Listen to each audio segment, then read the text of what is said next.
Welcome to the Mundus Fractura Law Guide. This week on Law Guide, we will take a look at governance in the new Western Alliance. Let's learn about the champions. With a bold new chapter of West Shore colonization comes an equally bold experiment in its administration in the form of the champions. A champion is governor, defender, visionary, and moral compass all rolled into one. Each champion has been hand-selected by the old Alliance Council to administrate, defend, and guide the development of both their respective settlements and serve as a council for the expansion as a whole. Champions are masters of their respective arts and great warriors with few equals. But as the Goblin Psionic Master, Adoy, once said, and I quote, "Wars do not make an individual great, rather it is deed, honor, and strength of character." The first and highest of the colonial champions is her prime ladyship and famed human arcane archer, Crystal J. Newstead of Deep Port. 49 years of age at the time of this narration. She originates from the leeward foothills of the northern Dragon Den Mountains. She rose to distinction at the age of 20 in the defense of the grand city of Residuum's Battle of Blight. Newstead, along with 3 companions, saved the city's Lord Mayor from members of the Verdant Way, a cult bent on capturing the city in the year 10 and 47 of the Common Age. Her prime ladyship came to be known over the years as a keen tactician, a thoughtful, stoic, and measured individual with a kind heart and charitable nature. She is a tall, athletic individual with short grey hair and a large scar dominating the left side of her face. She is never seen without her trusted bow, known as the Toad, or Toady to its friends. At a glance, the weapon is an unstrung, deep green hunter's bow. When wielded with intent, the weapon crackles to life, its bowstring and arrows manifesting from nothing, appearing as crackling lines of arcane energy. Each round, fired from the Toad, is said to release a horrifying shrill scream audible from some distance. Rumors say that the weapon contains the soul of a goblin from another dimension. When in close proximity, the weapon can be heard constantly muttering to itself and Newstead. Woe to the individual who attempts to touch the weapon without permission or invitation, but this is a tale for another time. Second chosen of the champions from Springfell is Champion Wilhelmina Draves, holy advocate of the Church of Leaf, Ogdowdy, or the Lord of Life and Death in the common tongue. The champion is referred to by their friends as Draves, never Wilhelmina. To the general public, or in official capacities, they prefer the title Necromancer, or Necromancer Draves, over that of Champion. Draves, 32 and youngest of the champions, is a very slender human of indeterminate gender, noted by many to have a very distinct fragrance of pine or cedar. They are warm in their general manner, especially in the treatment of the ill or dying, and coldly cruel to individuals deemed to be of selfish nature. Draves, raised as a ward of the church, was a divine casting protégé.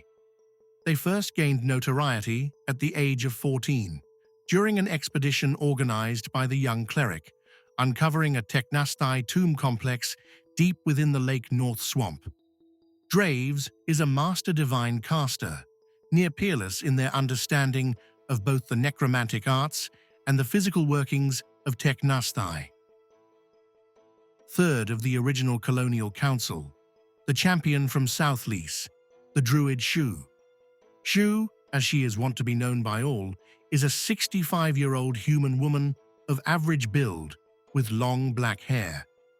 The mother of 2, though she is frequently called mother by many, came to prominence with her adult daughters, the half-elven Tanis and the half-satyr Nat.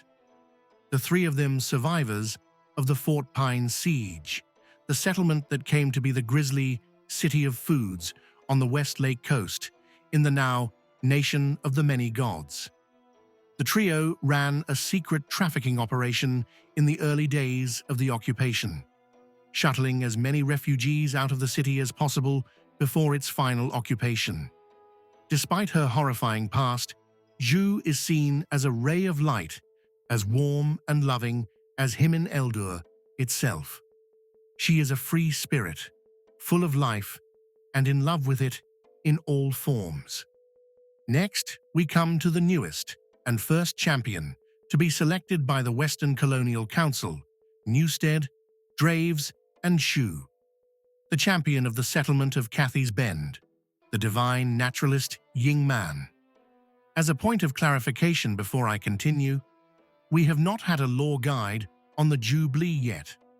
So to alleviate some confusion going forward, let me quickly clarify a few of the idiosyncrasies of this fascinating gelatinoid species.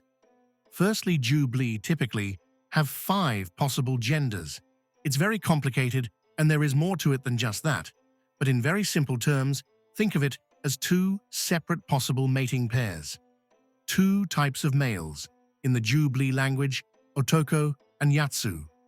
2 types of females, Josei and Redi. Then the 5th is a surrogate gestator, known as Obun. The species is sexually mature at birth, but does not reach mental maturity and full adult size until about 2 years of age. Their lifespans are difficult to quantify as they have a tendency to gather in hibernaculum pools of several merged individuals in times of stress, drought, and cold snaps. Jubilee are most often clear, near colorless, and range in opacity from transparent to semi-transparent. Yingman, a young Otoko in her 7th year, distinguished herself in the early days of the establishment of Deep Port. Her impressive skills in the divine arts, keen diplomatic mind, and slight green coloration were invaluable in negotiating with a grove of indigenous quarry north of the settlement. The Alerce millenario, as they are known in the common tongue, are a mixed grove of regular cupressaceae conifer or cypress trees and a related genus of quarry. The young Jubilee became fast friends with the elders of the grove, well-versed in quarry cultural practice and having a masterful grasp on the quarry language, even speaking it with a slight Cyprian accent.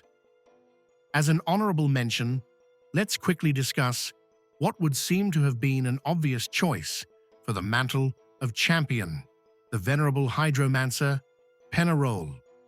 Though deceased at the time of this recording, the then very much alive, widely liked, and respected mage was actually offered the position of prime champion and administrator of Deep Port, a position he flatly turned down.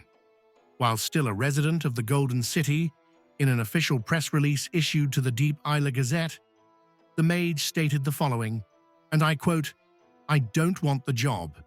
I'm too old for the silliness of politics. However, I do plan on retiring to the colonies to have a little more me time. I can't do that if I'm busy solving everyone else's problems. It will be nice to get away from the bright lights of the city and all the soulless vampires therein." End quote. Ah, Penarole, you were a rare and wise bird indeed. That is all for this time. I hope you have enjoyed this episode.